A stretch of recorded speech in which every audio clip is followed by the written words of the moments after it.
Hello, everyone, and welcome to English 10 Podcast. I'm Emma. And I'm Luca. We're here today with a fun conversation about vacations because holidays are a perfect time to practice English with a smile. Yes, and our channel name, English 10 Podcast, always reminds us to keep things simple, practical, and a little bit playful. Today's topic is how was your vacation? We'll talk about our trips, what we liked, what surprised us, and a few funny moments along the way. We'll also share tips on how you can talk about your own vacation in English, even if you're still learning. Before we start, grab a notebook or a phone to jot down new phrases. Okay, Luca, shall we begin?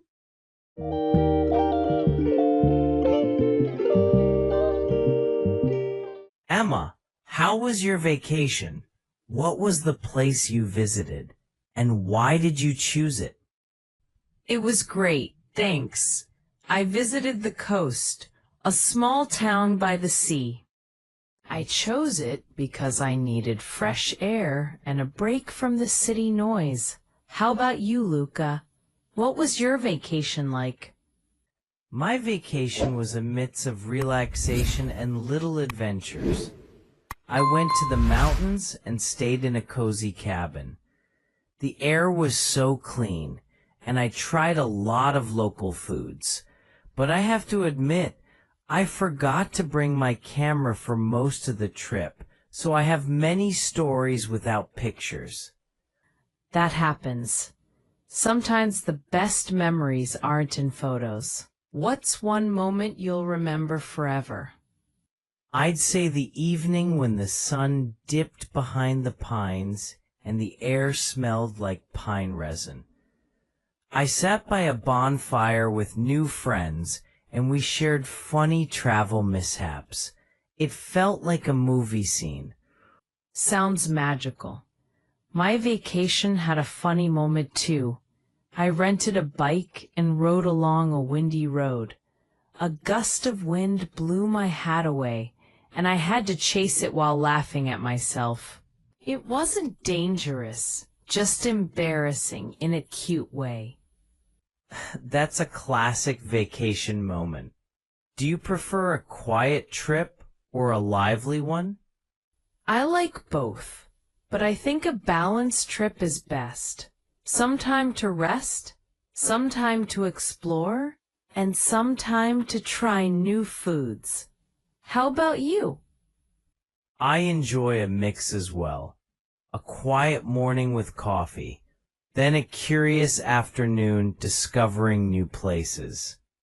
Now, for our listeners, what kind of vacation do you prefer? Tell us in the comments. When you plan a vacation, what's the first thing you think about?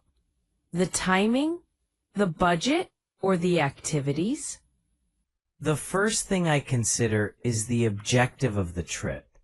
Do I want rest, culture, or adventure? Then I check the weather and a rough budget. After that, I write a tiny checklist of places I want to see and foods I want to taste. It helps me stay organized and not miss important moments. Interesting. For me, the first thing is usually the destination and the transport. I love discovering how to get there by bus or train and imagining the routes. It makes the trip feel longer before it even starts. Do you usually travel alone or with someone? I like to travel with at least one friend, but I've also enjoyed solo trips. Traveling solo teaches you a lot about yourself and language too, because you must ask for directions and use local phrases more often. Speaking of language, what new phrases did you learn on this vacation? I learned several phrases for asking about local dishes and ordering at small restaurants. For example, could you recommend a local specialty? And I'd like to try something spicy, but not too spicy, please. Also, I picked up casual greetings for new friends, like, hey, nice to meet you, and what's your favorite part of this town? Those are useful. How did you handle moments when you didn't understand something the first time?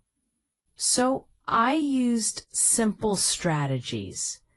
I repeated the question politely, asked for clarification, and used a friendly tone. For example, could you explain that, please? I didn't catch that. If I'm in a hurry, I might paraphrase what I heard and ask for confirmation. So you mean the museum opens at 9:30, right? Great tips. What surprised you the most during the trip? So, I was surprised by how friendly people can be when you try a few phrases in their language. Even simple words like please and thank you can make conversations warmer. Also, the pace of life in the small town was refreshing. People gave time for chats and easygoing moments. That sounds wonderful. On the other hand, what was challenging? The biggest challenge was understanding regional accents. Some locals spoke very fast, and I had to ask them to repeat. I practiced with listening exercises later, which helped a lot. Key phrases and pronunciation tips.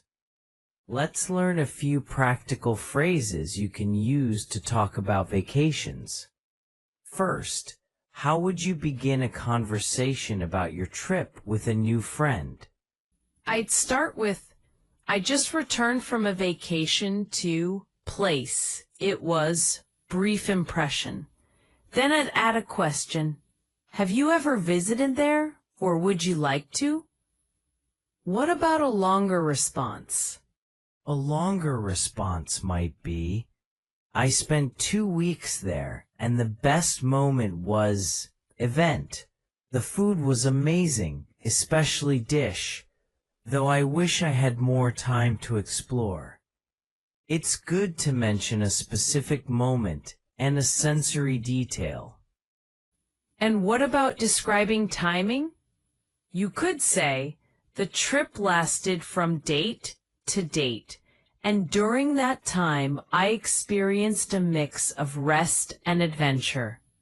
Great. For pronunciation, repeat after me. Vacation, vacation. Destination, destination. Itinerary, itinerary. Focus on stress and clear enunciation. Also, don't forget to use linking words to connect ideas. And, but, therefore, and however help your storytelling sound more natural. Exactly. If our listeners want more practice, we recommend recording themselves describing their vacation and then listening to the playback to identify areas for improvement. Feedback and encouragement. Do you have any funny or memorable travel stories to share with our audience? Sure.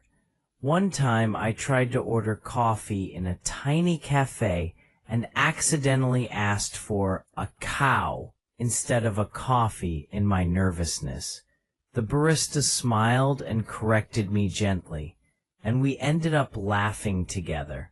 It shows that making mistakes is part of learning. I love that story. It shows our point. Humor helps learning and reduces anxiety. Also, it makes conversations more human. If you're listening, share your most embarrassing travel moment in the comments. Preferably, something that made you laugh later. And we'll try to respond with encouragement and perhaps a small tip that could help others avoid a similar mishap. Let's do a quick creative exercise. Imagine you're telling a friend about your vacation, but you only have 3 sentences to get your point across. Emma, what would you say? I'd say I just returned from a wonderful vacation in place.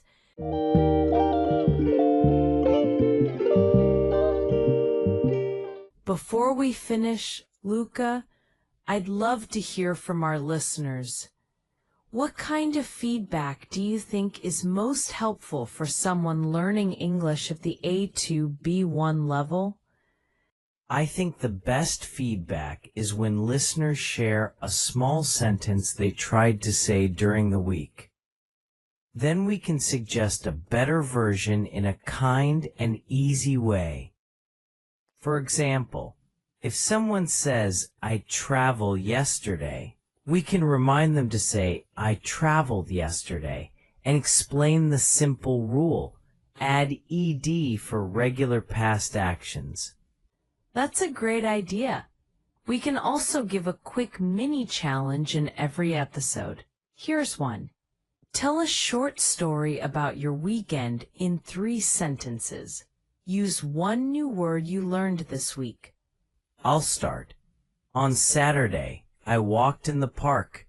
The weather was sunny and nice.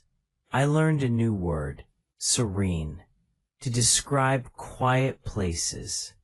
See? 3 sentences, plus a new word. Perfect.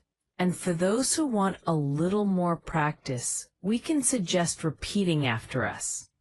Luca, can you read a short paragraph and our listeners repeat after you? Sure. Yesterday, I cooked a simple meal. I watched a funny show, and I felt relaxed. Today, I will study English and practice speaking with a friend. Great rhythm. Now, listeners, please send us your 3-sentence vacation story from last weekend. We'll pick a few to read in the next episode and give gentle corrections. And we promise to keep the corrections friendly and encouraging. No pressure. Learning is a journey, not a sprint. Exactly. One more idea. A fun poll question for engagement. Which part of this episode did you find most helpful? A. Vocabulary tips. B. Pronunciation practice. C. Conversation examples. Let us know in the comments. Also, if you enjoyed the humor, tell us one funny mistake you made while learning English. We'll share some of the best ones with credit, of course. Thanks for listening, everyone. Remember, English 10 Podcast is your friendly, practical guide to everyday English. We're here to help you speak with confidence and a smile. Until next time, keep practicing, stay curious, and have fun with your English. Goodbye.